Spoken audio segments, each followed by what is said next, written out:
Yesu ashimwe cyane bene data, ndabasuhuje mu izina ry'umwami wacu Yesu Kristo, Imana y'amahoro niduhana umugisha. Amazina yanjye nitwa Niyonsenga Irene, ndashima Imana ko mpawe umwanya mwiza wo kugira ngo tuganire ijambo ry'Imana. Munyemerere kuri uyu munsi tuganire ijambo ry'Imana dusanga mu gitabo cya kabiri cy'Abami, ibice 4, turahera ku murongo wa 30. Igitabo cya kabiri cy'Abami, ibice 4, umurongo wa 30. Haravuze ngo nyina w'umwana aravuga ati, ngurahiye Uwiteka Imana nzima n'ubugingo bwawe sinsigara. Nuko arahaguruka aramukurikira. Ariko Gihazi abacaho ajya imbere. Agezeyo arambika inkoni ku maso y'umwana, ntiyakoma kandi ntiyumva. Aherako aragaruka ngo ahure nawe. Arababwira ati, umwana ntakangutse, mwakire neza ijambo ry'Imana. Iri ni ryo jambo Imana iduhaye kugira ngo turiganiriremo kuri uyu munsi, kandi duhabwe imvugo y'Imana inyuze mu ijambo ry'Imana, izina ry'Uwiteka rihimbazwe.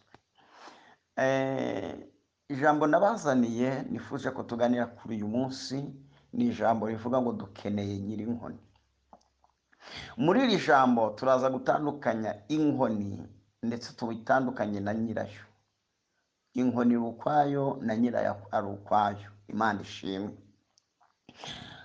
Iyo dusomye ijambo ry'Imana mu gitabo cyo Kuva, tuhasanga inkuru y'umugaragu w'Imana Mose, igihe Imana yabonekeraga mu gihuru cyaka umuriro, Imana ishaka kumutuma mu gihugu cya Egiputa kugira ngo ajye kubohoza ubwoko bwayo mu gihugu cya Egiputa. Imana ihagurutsa Mose, yamubwiye ko izabana nawe kandi kizagendana nawe, kugira ngo Mose yizere ko atumwe n'Imana. Imana yamuhaye ibimenyetso 2 bizagendana nawe, bizaha ibihamya kandi azifashisha kugira ngo akure ubwoko bwayo mu maboko ya Farawo. Ikimenyetso cya mbere Imana yahaye Mose, Imana yabajije Mose ngo niki ufite mu ntoki zawe? Mose abwira Imana ngo mfite inkoni. Imana ibwira Mose ngo iyo nkoni irambike hasi. Mose afata inkoni ayirambika hasi. Inkoni ikigera hasi ihinduka inzoka. Imana ibwira Mose ngo iyo nzoka yifata umurizo. Mose arambura ukuboko, ya nzoka yifata umurizo, ikigera mu biganza bya Mose irongera ihinduka inkoni. Imana ibwira Mose amagambo akomeye, iramubwira ngo uhereye uyu munsi ahantu hose uzajya ugendana n'iyi nkoni yanjye. Ndagira ngo wumve ikintu gikomeye. Iyi nkoni Mose akiyifite yari inkoni ya Mose, ariko imaze guhinduka inzoka ihinduka inkoni y'Imana. Bivuze iki? Ububasha bw'Imana, ubushobozi bw'Imana, imbaraga z'Imana zigiye muri ya nkoni. Inkoni Mose afite ntikiri inkoni ya Mose, ahubwo ibaye inkoni y'Imana. Imana ishimwe. Ikimenyetso cya kabiri Imana yahaye Mose, yabwiye Mose ngo narambike ikiganza mu gituza. Mose arambika ikiganza mu gituza, ngo akirambitse mu gituza ngo cyose gihinduka ibibembe. Imana irongera ibwira Mose ngo icyo kiganza cyahindutse ibibembe ongera ukirambike mu gituza cyawe. Ngo agishiza mu gituza cye ngo kiza ari kizima. Imana iramubwira ngo ugendane ibyo bimenyetso 2, ngo nibatemeza kimwe bazemezwa n'ikindi. Imana ishimwe. Ese iki kiganza cya Mose kigiye mu gituza kigahinduka ibibembe, yagisubiza mu gano ibibembe bigashira, bishatse kuvuga iki? Mwibuke ko ikiganza kizima cyari cya Mose, agishize mu gituza cye gihinduka ibibembe. Bivuga ngo muri Mose, mu gituza cye, mu mutima we, muri Mose harimo ibibembe. Ariko nanone cya kiganza cyahindutse ibibembe nta handi cyakuye umuti wo gukira, cyongeye gusubira muri cya gituza cyari kirimo ibibembe, kivamo ari kizima. Bivuga ngo muri Mose harimo ibibembe, kandi muri Mose harimo umuti uvura ibibembe. Bisobanura iki? icyo Mose azashaka gukoresha muri we nicyo kizaba. Bivuga ngo muri Mose harimo ubutwari, muri Mose harimo ubupfu, kandi muri Mose harimo ubuzima. Icyo asifuza gukoresha nicyo kizakorwa. Imana itugirire neza. Iki ni ikimenyetso umuntu wese wakiriye umwami Yesu akwiriye kumenya ko kiba ku buzima bwe. Muri wowe harimo ibyiza kandi muri wowe harimo ibibi. Hanyuma rero uba icyo ushaka gukura muri wowe. Iyo ushatse kuba umuntu mubi uzaba mubi, ariko nushaka kuba muzima uzaba muzima. Nushaka gutera abantu ibibazo uzabibatera, nushaka kubakiza ibibazo uzabibakiza. Imana itugirire neza cyane. Mose amanukana ibimenyetso bibiri. Bibiliya avuga ngo Mose ageze kwa Farawo, ngo abwira Farawo ngo Imana ya Aburahamu, Imana ya Isaka, Imana ya Yakobo yantumye ngo urekure ubwoko bwayo. Haleluya.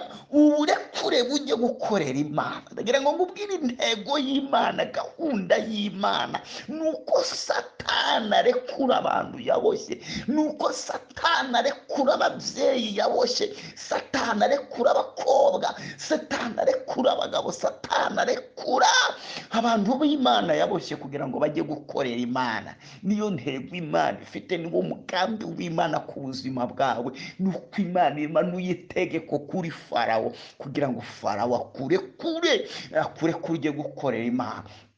Imana nihimbazwe. Bibiliya avuga ngo nuko Farawo abwira Mose ngo iyo Mana uvuze, iya Aburahamu, iya Isaka, Imana ya Yakobo ntayo nzi. Haravuga ngo ariko niba ari Imana nigira ikintu ukora kinyemeza koko ko ari Imana. Imana ishimwe. Ndagira ngo mubwire inshuti y'Imana, agaciro dufite, icyubahiro dufite nuko dusenga Imana ikora. Imana iramutse idakora ntawayemera, Imana iramutse idakora ntawayikurikira. Turashima Imana ko Imana yacu iravuga, Imana yacu irareba, Imana yacu irakora. Nicyo kiyitandukanya n'ibigirwamana, nicyo kiyitandukanya na Bayali, nicyo kiyitandukanya na Ashera, nicyo kiyitandukanya na za Shikaroti. Twebwe Imana yacu irumva kandi irakora. Farawo abwira Mose ngo niba ari Imana yibwira igihe kindi ikora tuyemere ko ari Imana. Ndashima Imana ko iyi Imana bayisabye gukora ngo yigaragaze, ako kanya irabikora. Umugaragu w'Imana Eliya ari ku musozi Karumeli yarayibwiye ngo wa Mana we, Bayali yacecetse, Dagoni yacecetse, Ashera yacecetse, ariko wowe ni igihe cyo kugaragara ko ari wowe Mana. Ngo muri ako kanya umuriro uramanuka, ngo uva mu ijuru, ngo utwike igicaniro, ngo ukuboko kw'Imana kuragaragara. Iyi Mana yacu yihamagaye kugira ngo yigaragaze, ibyumva vuba. Iyi Mana yacu yihamagaye ngo yigaragaze, ibikora ako kanya. Ijambo ry'Uwiteka rirambwira ngo Mose abwira Aroni ngo fata yango n'iy'Imana uyirambike hasi, irahita ihinduka inzoka. Bene data, turi ku ijambo rivuga ngo nyiri inkoni yiyizire. Imana ishimwe. Dukeneye nyiri inkoni aba ari we wiyizira. Ngo Aroni arambitse inkoni hasi, ngo ihita ihinduka inzoka. Ngo Farawo yikangamo gato, ngo ariko yibuka ko nawe afite abakonikoni bafite ubuhanga. Ngo ahamagaza abakonikoni be, harababwira ngo namwe nimujugunye inkoni zanyu hasi. Ngo bajugunye inkoni zabo hasi, ngo nabo ako kanya zihita zihinduka inzoka. Kugira ngo icyubahiro cy'Imana kigaragare, kuko Imana yavuze ijambo rikomeye, iravuga ngo icyubahiro cyayo ntizigera igiha umwana w'umuntu, ngo nta n'uwo bazigera bagisangira.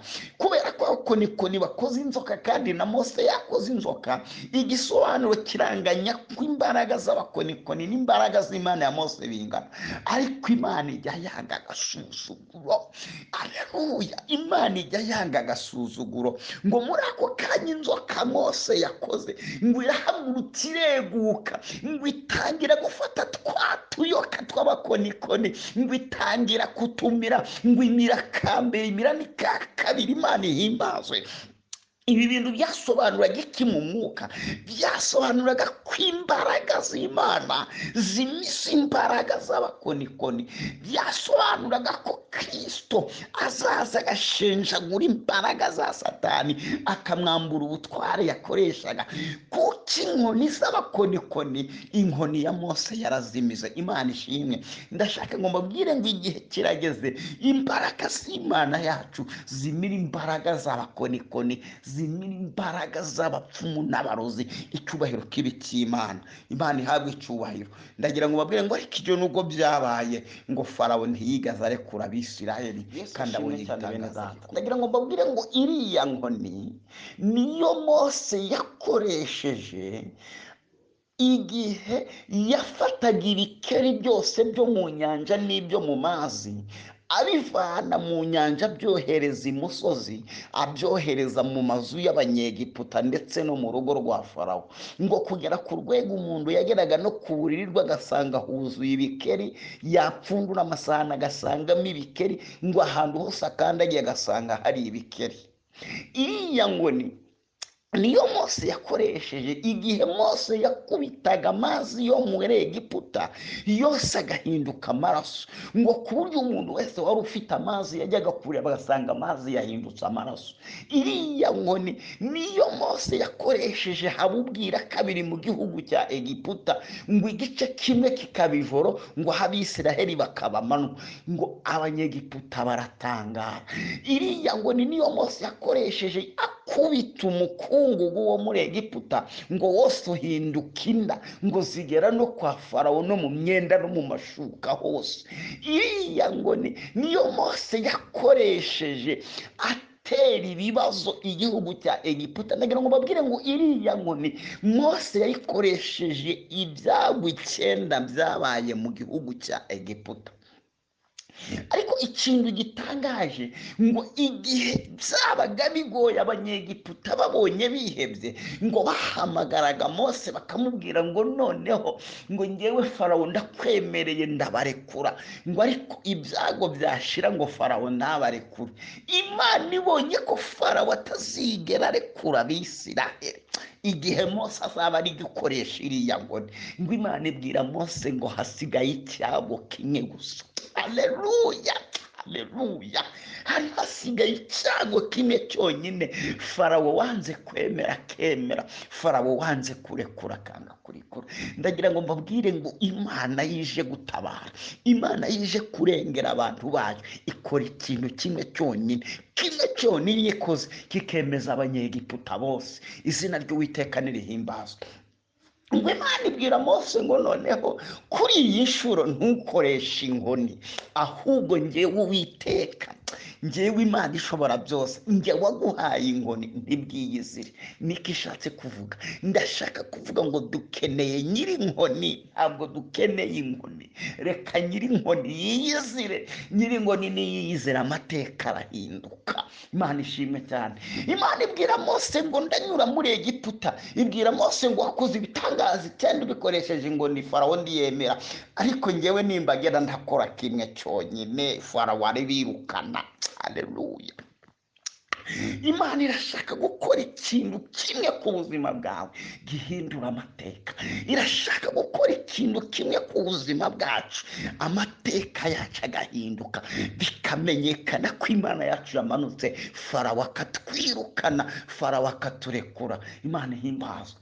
Imana ibwira Mose ngo ndanyura muri Egiputa nice ikintu cyose cyo muri Egiputa, yaba mu matungo yaba mu bantu, icyavutse mbere cyose ndi bukice kugira ngo Farawo abarekure. Imana ihimbazwe.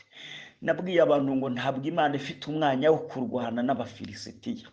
Uwo mwanya ntabwo Imana yawubona, ahubwo ikeneye kwica imbaraga z'Abafilisitiya, Abafilisitiya bose bakibwiriza. Niyo mpamvu Imana yayishe Goliyati. Urupfu rwa Goliyati rukangana n'intsinzi y'Abisiraheli bose. Hari igihe Imana yica ikintu kimwe cyonyine, amateka yacu agahinduka. Ntabwo Imana ikeneye kurwana n'akajagari k'iby'iwawe, ntabwo Imana ikeneye kurwana n'utubazo twose uteranije uko tungana. Hari kimwe yakora utwo tubazo kukaranga. Nakubwira abantu ngo Imana ije kurwana kurwana n'ibibazo by'iwawe, yica cya nyina ikibyara ibyo bibazo, ikibitereza inkunga, niko Imana ihitana. nari mpanuriye ubuzima bwawe ngo mu rugo rwawe Imana yice cya nyina, icyo gituma usuzugurwa, icyo gituma uvuga, icyo gituma uhora kwa muganga, icyo gituma buri muntu aguvugaho ijambo, icyo aba ari cyo Imana ihitana. Farawo ararekura. Biravuga ngo Imana anyuze mu gihugu cya Egiputa ngo yica imfura zaho, ngo yica n'uburiza bwaho. Ijambo ry'Imana rirambwira ngo mu gitondo Farawo abyutse ngo asanga imfura ye yapfuye, ngo agiye gutabaza ku bajenerali ngo asanga nabo bapfushije, ngo uwahamagaga agasanga nawe yari imfura iwabo nawe yapfuye. Ngo Farawo atuma kuri Mose aramubwira ngo wa mugabo we, sinshaka kuzongera kuguca iryera. Ndashima Imana ko Satani atazongera kuduca iryera. Ndashima Imana ko Farawo atazongera kuduca iryera. Hari ibindi Imana idutandukanije nabyo, byadukoronije igihe kirekire, byadukoresheje uburetwa imyaka myinshi, ariko Imana ishimwe ko bitazongera kuduca iryera. Imana nihimbazwe. Haleluya, haleluya. Kristo nashirwe hejuru. Ijambo ry'Imana rirambwira ngo Farawo atuma kuri Mose aramubwira ngo sinshaka kuguca iryera. Ngo Mose nawe kuko yari yavuganye n'Imana, akaba azi ko atakoresheje inkoni ahubwo nyiri inkoni ari we wiyiziye, ngo abwira Farawo ngo imyaka twabaniye noneho uvugishije ukuri ntabwo uzongera kunca iryera. Ndashima Imana ko imyaka twakoresheje uburetwa irangiye, imyaka Satani yadukoronije irarangiye, ntabwo azongera kuduca iryera. Imana ihimbazwe. Bibiliya iravuga ngo ingabo z'Uwiteka ngo zihugura muri Egiputa ku manywa y'ihangu, ntawo kuzitambika uhari. Ngo kandi ntibagiye amaramasa, ngo ahubwo Imana yakoresheje abanyegiputa, ngo ikoresha abantu bo muri Egiputa, ngo baha Abisiraheli amazahabu, ngo baha Abisiraheli ngo amafeza, ngo babaha n'imyenda y'igiciro yo gukuranwa.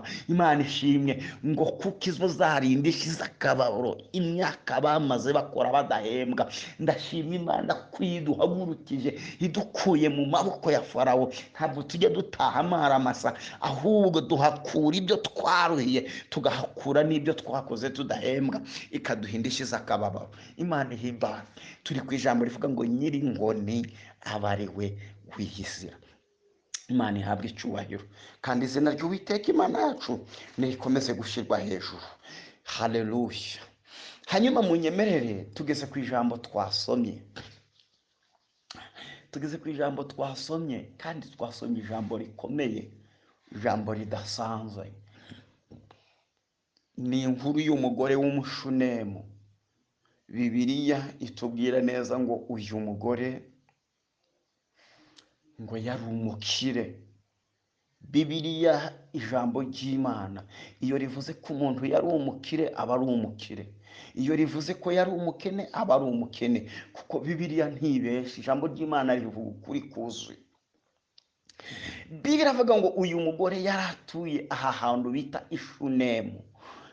Hanyuma ngo umugaragu w'Imana Elisa ngo yakundaga kunyura kuri urwo rugo rwe, ngo akahanyura agiye mu murimo w'Imana, kuko Elisa igihe yari amaze gusigarana umwitero wa Eliya, byatumye Elisa atwara amashuri y'abana b'abahanuzi Eliya yigishaga, kuko Elisa niwe wasigaye ari umuyobozi w'abo bana.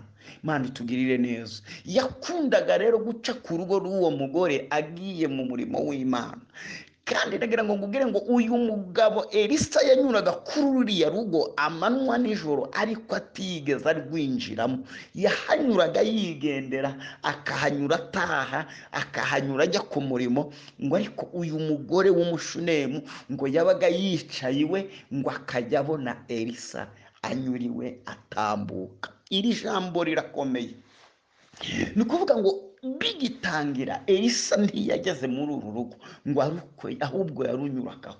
Bigereranywa n'iki? Bigereranywa n'uko n'uyu munsi hari abantu Yesu anyuraho akabanyuraho yigendera, ntiyinjire iwabo, ntibamuhe ikaze, bakajya babona Yesu atambuka ajya gutabara abo hirya, ajya kugira neza abo hirya bakira ubutumwa bwiza, hirya bakira Kristo, ariko wowe agaca iwawe. Ngo uyu mugore nawe yabonaga Elisa yigendera, ngo ariko uyu mugore yari umuhanga, ngo yitegeje Elisa, ngo abona uyu mukozi w'Imana Elisa afite inzara, ngo abona arashonje, ngo arangije amusaba ikintu kimwe, aramwinginga ngo ndashaka uko uzajya unyura aha kose ujye uca iwanjye, wicare urye unywe, nurangiza kurya no kunywa wigendere. Imana ishimwe. Umurimo w'urukundo, umurimo w'ineza, umurimo udasanzwe.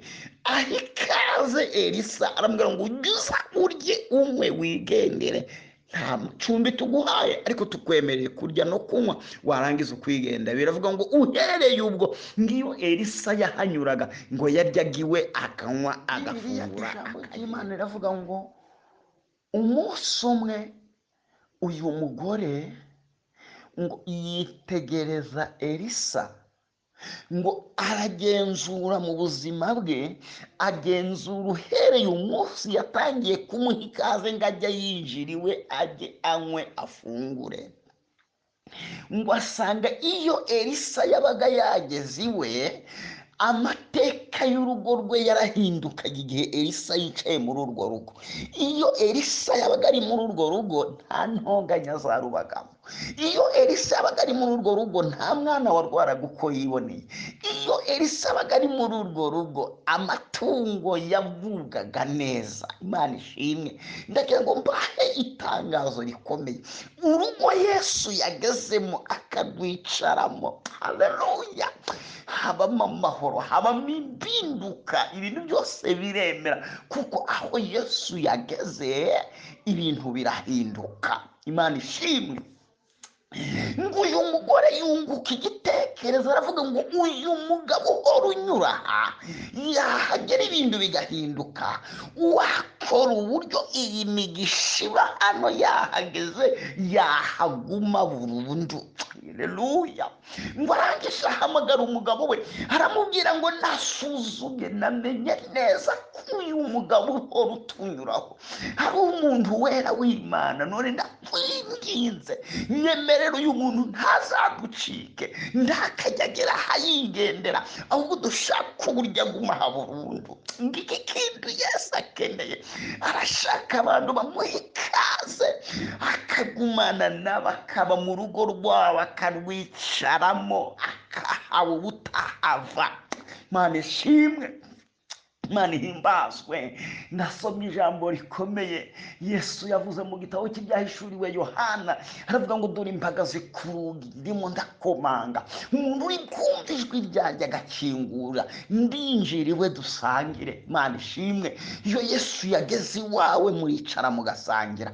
Ngo uyu mugore arabwira umugabo ati nyemerera uyu mugabo uhora utunyuraho tumwubakira kumba ko hejuru. Uyu mugore yari umuhanga, ntiyavuga ngo bamuhe icyumba mu nzu yabo, ntiyavuga ngo bamuhe icyumba cyo hasi, ahubwo asaba icyumba cyo hejuru. Icyumba cyo hejuru gisobanura iki? Bivuga ngo Elisa umukozi w'Imana araba ari hejuru y'ubutware bwabo byose, ari hejuru y'ubutunzi bwabo, ari hejuru y'abana babo, ari hejuru y'icyubahiro cyabo. Kristo akeneye ko ari uba hejuru, haba uwa mbere mu buzima bwawe. Imana ishimwe cyane. Niwemera Kristo akaba hejuru y'ibyawe, azakuyobora neza. Haravuga ngo reka tumwubakire icyumba, niturangiza tugishiremo uburiri, tugishiremo intebe, tugishiremo itabaza, dushiremo n'itara. Ibi bintu bisobanura iki? Uburiri nubwo kuryamaho, bivuga ngo bazabana na Elisa nijoro. Intebe n'ameza nibyo kwicaraho ku manywa, no ku manywa zaba hari. Icya gatatu hagomba kujyamo itabaza, kuko umukozi w'Imana Elisa ntiyaba ahantu hari umwijima. Ahantu Yesu yageze umwijima urahunga. Bagombaga gusukura icyo cyumba bagakuramo ibitagira umumaro. Yesu akeneye gutura mu cyumba cyawe cyarangije gutunganywa, cyakuwemo amatiku, cyakuwemo amagambo, cyakuwemo ubwibone, cyakuwemo ubusambanyi, cyakuwemo ubujura, cyakuwemo amashyari. Yesu akeneye icyo cyumba kizima kirimo umucyo. Imana ishimwe cyane. Ngo bubake icyo cyumba cyo hejuru, bagiha umukozi w'Imana Elisa. shaka kuvuga ijambo rikomeye rero twarivuzeho. Yesu aravuga ngo mbagaze ku rugi ndakomanga, umuntu nuyangingurira ndinjira iwe dusangire. None uyu mugore w'umushunema akinguriye Elisa, amuhaye icyumba cyo hejuru kandi bagomba gusangira. ndagira ngo ngubwire ngo iyo umushyitsi aje mu rugo rwawe, ikintu cya mbere musangira nicyo agusanganye. Ntabwo wakiza umushyitsi ibyo akuzaniye, ubanza kumwakiza ibyo agusanganye.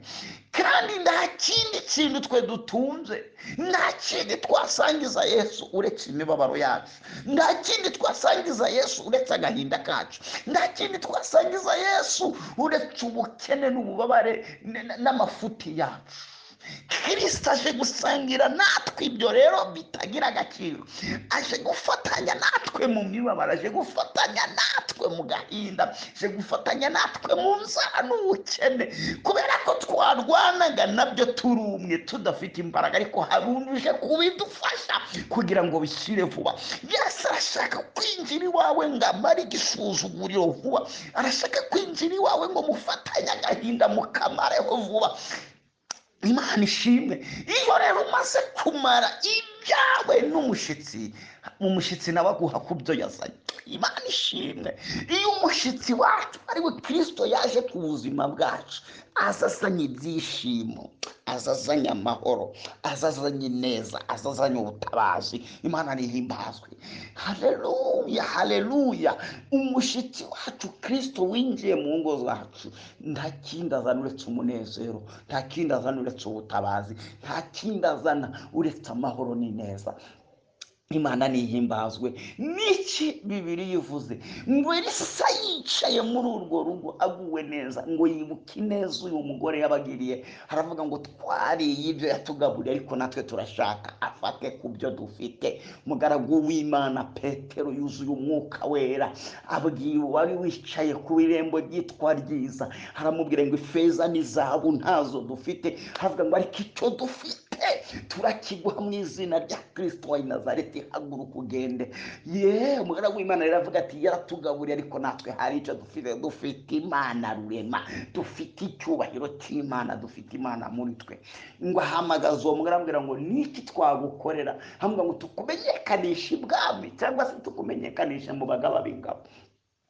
Ngo umugore arasubiza ngo njye nibera mu bacu. Imana ihimbazwe. Ngo ariko Elisa abwira Gehazi ngo niki twakorera uyu mugore? Ngo Gehazi abwira Elisa ngo uyu mugore afite ibintu byose, ariko twabonye ko hari icyo adafite, nta mwana w'umuhungu agira.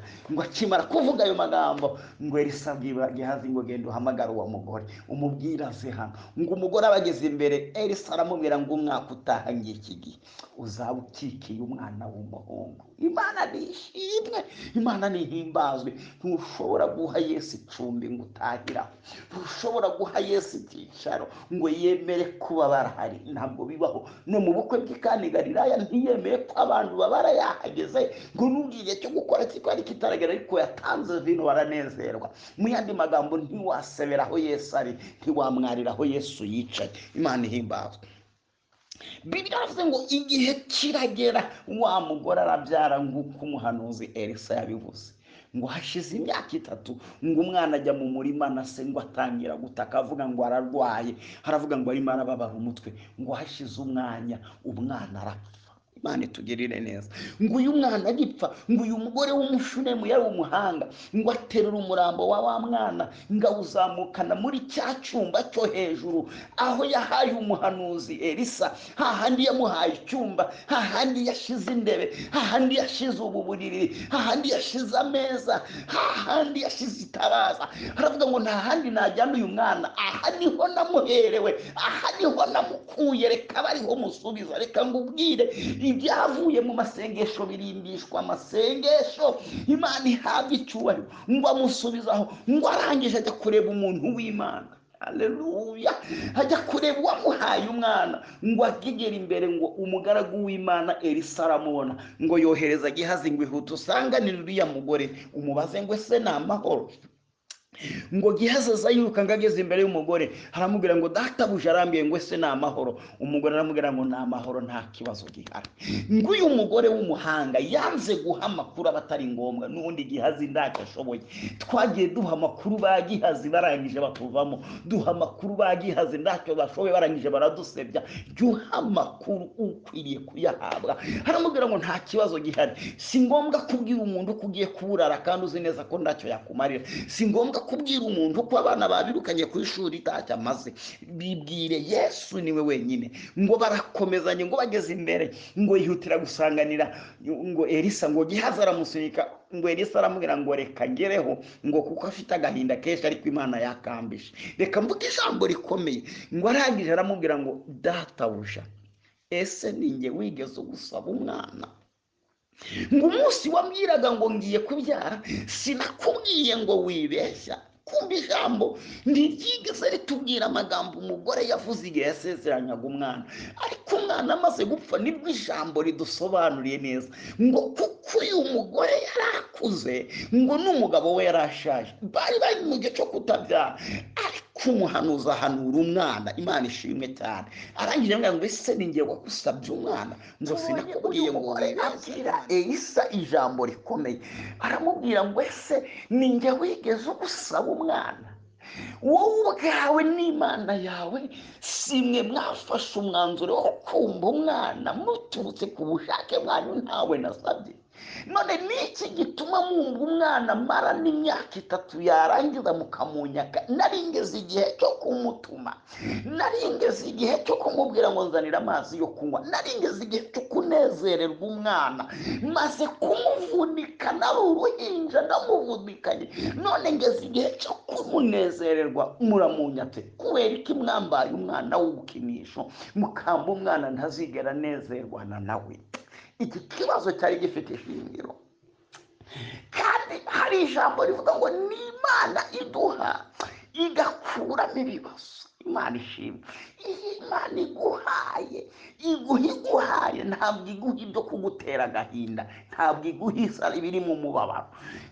aravuga ngo none ni gute? ntabwo Imana yaguha akazi uzakora ukwezi kumwe ngo bakwirukane, ako ntabwo kaba karavuye ku Mana. none ntabwo Imana yaguha akazi kazagusaba gusambana kugira ngo ukagumemo, ako ntabwo kavuye ku Mana. ntabwo Imana yaguha akazi kazatuma utanga ruswa igitondo n'ikigoroba, ako ntabwo ari akavuye ku Mana. iyi Imana iduhaye iduha ibintu byiza kandi bisobanutse, bifitiye igisobanuro gifatika. niki cyatumye umva umwana wo kumarana iminsi mike abantu bose bakabona ndahetse ejo ukamunyaka? ariko ngo ibi bingana no gushinyagura. ngo Imana itugirire neza. ngo Elisa yumvisha ayo magambo, ngo afata inkoni yari afite, ngo ayihereza Gihazi. aramubwira ngo iyi nkoni yijyane muri cya cyumba baduhaye, wirambike ku mwana, umwana araba muzima. aramubwira ngo ariko kandi hari itegeko ryo kuri iyi nkoni, nuhura n'umuntu akagusuhuza ntumusubize, kandi nawe uwo muri buhure ntumuvugishe kugeza igihe uyu mwana akangukiye. ngo uyu mugore abwira Elisa, aramubwira ngo ngurahiye Uwiteka Imana ukorera, sindi bugusiki. nazanye ijambo rivuga ngo ntukemere kugendana n'inkoni, jya ugendana na Nyiri Inkoni. ntabwo uyu munsi wa none dukeneye inkoni, ahubwo dukeneye Nyiri Inkoni. umugore umwe ngo yigeze agira umwana warwara igicuri, ngo arangije amujyanira Yesu. ngo amujyaniye Yesu, ngo asanga abigishwa bo hari, ngo amuhereza Yesu abigishwa. ngo abigishwa basengereye umwana, ngo bamwirukanamo abadayimoni birananira. ngo abonye bibananiye, ngo ahita asiga abigishwa ngo yisangira Yesu. abwira Yesu ngo ndakwinginze ntabarira umwana wanjye, namuzaniye abigishwa bawe ntacyo batakoze ariko bamunaniwe, ariko wowe ndabizi ko ndakikunanira. hari witasokira baya, wowe ko ndakikunanira. ngo arangije aramubwira ngo ndakwinginze umwana wanjye mungirize. ngo nuko Yesu ngo akize uwo mwana. Ngo abigishwa baramubaza ngo ni iki gitumye tezabo byatunaniye? Yesu arababwira ngo nuko mutabanje gusenga no kwiyiriza ubusa. Imana itugirire neza. Ibyananiwe abigishwa, ibyananiye abapasiteri, ibyananiye abahanuzi, reka Yesu yiyizire. Ngira ijambo nakuzaniye, reka Yesu yiyizire, kuko ijambo ry'Uwiteka rimbwira ngo no ku kidendezi uriya mwana ntiyigeze ahakirira, oya, ngo ahubwo uriya muntu w'imyaka 30 ahakirira, ahubwo yakize ari uko Yesu ahageze. Imana itugirire neza. Ngo nuko Elisa abonye ko uyu mugore yamaramaje, ngo yemera kujyana nawe. Haleluya, haleluya. Ngo baragendana. Bibiliya ijambo ry'Imana rirambwira ngo bageze kuri ya nzu, ngo Elisa arazamuka mu cyumba cyo hejuru, ngo ahasanga umwana. Bibiliya iravuga ngo amwubararaho ubwa mbere, ngo amwubararaho ubwa kabiri, ngo amwubararaho ubwa gatatu, umunwa ku munwa. Yesu agiye kuryama ku byawe, ibyawe byapfuye Yesu agiye kubizura. Imana ishimwe cyane. Ngo arangije, ngo umwana arashyuha, ngo arangije aritsamura. Ngo nuko Elisa aramuhagurutsa, ngo arangije ahamagara uwo mubyeyi, aramubwira ngo akira umwana wawe. Imana igushyikiriza umwana wawe, Imana igushyikiriza ibyawe byapfuye, ibikugaburira ari bizima. Imana ishimwe. Ndahanurira ubuzima bwawe ngo Imana igushyikiriza ibyawe byapfuye, ubyakirira ubuzima. Ngo arongera amuhereza umwana we. Niki cyatumye umubyeyi yakira umwana we? Nuko yagendanye na Nyiri Inkoni. Ndashaka dusengana Imana, tubwira Imana ngo dukeneye Nyiri Inkoni, dukeneye Nyiri Inkoni, nta nkoni dushaka. Dukeneye Imana abariba mu ruhande rwacu, abari turengera. Turagushimye Mwami w'abami, turaguhimbaje kubw'ijambo ryawe. Umugisha buri muntu wese waritegeye amatwi, kandi umukorere ineza nyinshi, abonera imbabazi kuri wowe, umurengere kandi umurwanirire. Turagushimye ko tuvugishije, kandi imvuga yawe ni nziza kuri twe.